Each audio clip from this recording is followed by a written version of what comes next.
అసలు క్రైస్తవుడు అంటే ఎవరు? క్రైస్తవ జీవితం అనేది ఎలా జీవించాలి?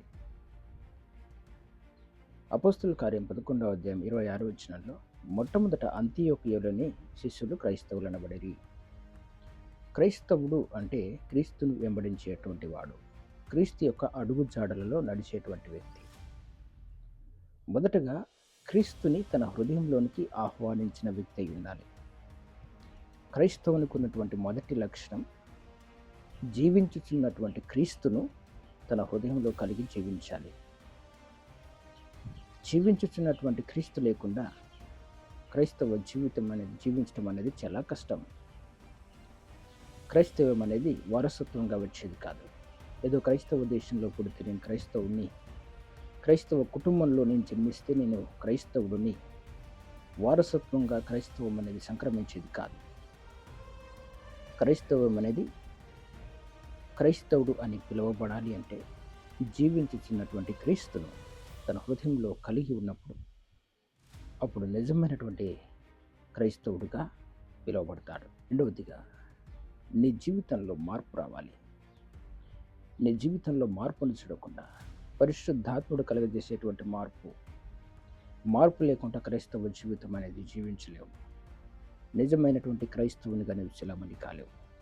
నువ్వు చర్చికి వెళ్ళవచ్చు, పాటలు పాడవచ్చు, కానీ నీ జీవిత వైఖరిలో మార్పు రాకుండా, నీ ఆలోచన వైఖరిలో మార్పు రాకుండా, నీ తలాంతులలో మార్పు రాకుండా, క్రీస్తు సారూప్యంలోనికి నువ్వు మారకుండా నువ్వు క్రైస్తవ జీవితాన్ని నువ్వు జీవించలేవు. గలతీయులకు రాసిన పత్రిక 5వ అధ్యాయంలో మనం చూస్తే ఆత్మఫలమేమనగా ప్రేమ, సంతోషం, దీర్ఘశాంతం, దయాలత్వం, మంచితనం, ఆశ, నిగ్రహం, ఇవన్నిటిని మనం చూస్తే ఆత్మఫలములు ఫలించేటువంటి వ్యక్తిగా నువ్వు ఉన్నప్పుడు, పరిశుద్ధాత్మని చేత ఎప్పుడైతే నువ్వు ఫలములు ఫలిస్తావో అప్పుడు నిజమైనటువంటి క్రైస్తవుని. పరిశుద్ధాత్మని చేత ప్రభావితం చెందించబడి పరిశుద్ధాత్ముడు నువ్వు హృదయంలో నివసించినప్పుడు ఆ పరిశుద్ధాత్ముడు నీలో ఫలాన్ని కలుగజేస్తాడు. నిజమైనటువంటి క్రైస్తవుడు పరిశుద్ధాత్మని యొక్క ఫలములో ఫలిస్తాడు. ప్రేమ కలిగి జీవిస్తాడు, సంతోషం కలిగి జీవిస్తాడు, సమాధానం, మంచితనం, ఆశ, నిగ్రహము, నిరీక్షణ కలిగి జీవిస్తాడు. పరిశుద్ధాత్ముడు ఏ వ్యక్తిలో అయితే నివసిస్తాడో నిజమైనటువంటి క్రైస్తవులుగా కొనసాగుతాడు. ఈ సహోదరి సహోదరుడు, ఈరోజు నువ్వు చర్చికి వెళ్ళవచ్చు, పాటలు పాడవచ్చు, అన్ని కార్యక్రమాల్లో పాల్గొనవచ్చు, అన్ని కూటముల్లో పాల్గొనవచ్చు, కానీ నీకు నిజంగా క్రీస్తుని కలిగి జీవించే అనుభవం నీకు లేకుండా పోవచ్చు. జాగ్రత్త. అటువంటి పరిశుద్ధాత్ముని అనుభవం యేసుక్రీస్తు పరిశుద్ధాత్ముడు నీ హృదయంలో నివసించి నీలో ఫలాన్ని పుట్టించే వ్యక్తిగానే ఉండాలి. అప్పుడే నేను నిజమైనటువంటి క్రైస్తవు. అప్పుడే నేను పరలోకానికి ఖచ్చితంగా వెళ్తాను అనేటువంటి నిరీక్షణ నీకు ఉంటుంది. వేషధారణమైనటువంటి క్రైస్తవునిగా ఉండకూడదు. నీ జీవితంలో మార్పు లేనటువంటి విధంగానే ఉండకూడదు. నీ వైఖరిలో మార్పు రావాలి, నీ చూపులో మార్పు రావాలి, నీ నడవడికలో మార్పు రావాలి, నీ ప్రవర్తనలో మార్పు రావాలి, నీ మాట తీరులో మార్పు రావాలి. అన్ని విషయాల్లో మార్పు వచ్చినప్పుడు, పరిశుద్ధాత్ముడు కలుగజేసేటువంటి ఆ మార్పు నీలో వచ్చినప్పుడు అప్పుడు నువ్వు నిజమైనటువంటి క్రైస్తవుడు. నీ ద్వారా సంఘం ఉజ్జీవింపబడుతుంది, సమాజం ఉజ్జీవింపబడుతుంది. నీ ద్వారా అనేక ప్రజలకు రక్షణ సువార్త వినిపించబడుతుంది. నిజమైనటువంటి క్రైస్తవుడు, ఎవరైతే నిజమైనటువంటి క్రైస్తవుడు ఉంటారో వారు సంఘాన్ని ఉజ్జీవింపజేస్తారు. తన తోటి వ్యక్తికి సువార్త చెప్పాలని తాపత్రయపడుతూ ఉంటారు. అది పరిశుద్ధాత్మ యొక్క ఫలం. కాబట్టి ప్రియ సహోదరి సహోదరుడా, పరిశుద్ధాత్ముడు నీలో జీవించాలి. నీవు ఆయన కొరకు జీవించాలి, ఆయన రాజ్య వ్యాప్తి కొరకు జీవించాలి. నిజంగా జీవించుతున్నటువంటి క్రైస్తవుడు, జీవం కలిగినటువంటి క్రైస్తవుడైన వాడు దేవుని యొక్క రాజ్య వ్యాప్తి కొరకు తాపత్రయపడుతూ ఉంటాడు. దేవుని యొక్క రాజ్య వ్యాప్తి కొరకు ఏదైనా చేయాలి అనేటువంటి తపన కలిగి ఉంటాడు.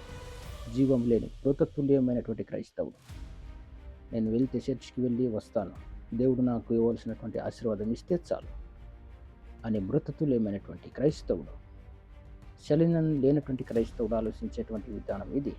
కానీ జీవించుతున్నటువంటి జీవం కలిగినటువంటి క్రైస్తవుడు శ్రమ అయినను బాధ అయినను, ఇదిగో నా సిలువను ఎత్తుకొని నేను ఆయనను వెంబడిస్తాను అని తీర్మానం తీసుకునేవాడు నిజమైనటువంటి క్రైస్తవుడు. నిజమైన క్రైస్తవునిగానే జీవించాలంటే నీ సిలువను ఎత్తుకొని క్రీస్తుని వెంబడించాలి. నీ మరణాన్ని ఎత్తుకొని నువ్వు క్రీస్తుని వెంబడించాలి. ఎస్, దేవుని కొరకు జీవించాలంటే ఆయన సిలువ యుద్ధకు ముందుకు రావాలి. ఆయన సిలువ యుద్ధకు ముందుగా రావాలి. ఆ సిలువను ఎత్తుకొని నీవు క్రీస్తుని వెంబడించాలి. అప్పుడు నిజంగా నీవు దేవుని కొరకు రగిలించబడతావు. దేవుని కొరకు రగిలించబడటమే కాదు, నీవు ఉజ్జీవింపబడటమే కాదు, అనేక వ్యక్తులకు ఆ ఉజ్జీవాన్ని ప్రసరించే వ్యక్తిగానే ఉంటావు. కాబట్టి ప్రియమైనటువంటి సహోదరి సహోదరుడా, దేవుని కొరకు జీవించాలి అనేటువంటి తాపత్రయం నీకు ఉండాలి. ఆ తాపత్రయం నీకు ఉండాలంటే నిజమైనటువంటి క్రైస్తవునిగా, పరిశుద్ధాత్మని నీ హృదయంలో కలిగి ఉన్నటువంటి క్రైస్తవునిగా నువ్వు జీవించినప్పుడు నీ ద్వారా దేవుడు గొప్ప కార్యాలు చేస్తాడు. దేవుడు మిమ్మల్ని దీవించి ఆశీర్వదించి అటు రీతిగా తన రాజ్యవ్యాప్తి కొరకు మిమ్మల్ని అభిషేకించి బలమైనటువంటి క్రైస్తవులుగా మిమ్మల్ని వాడుకున్నాను కాక. ఆమేన్.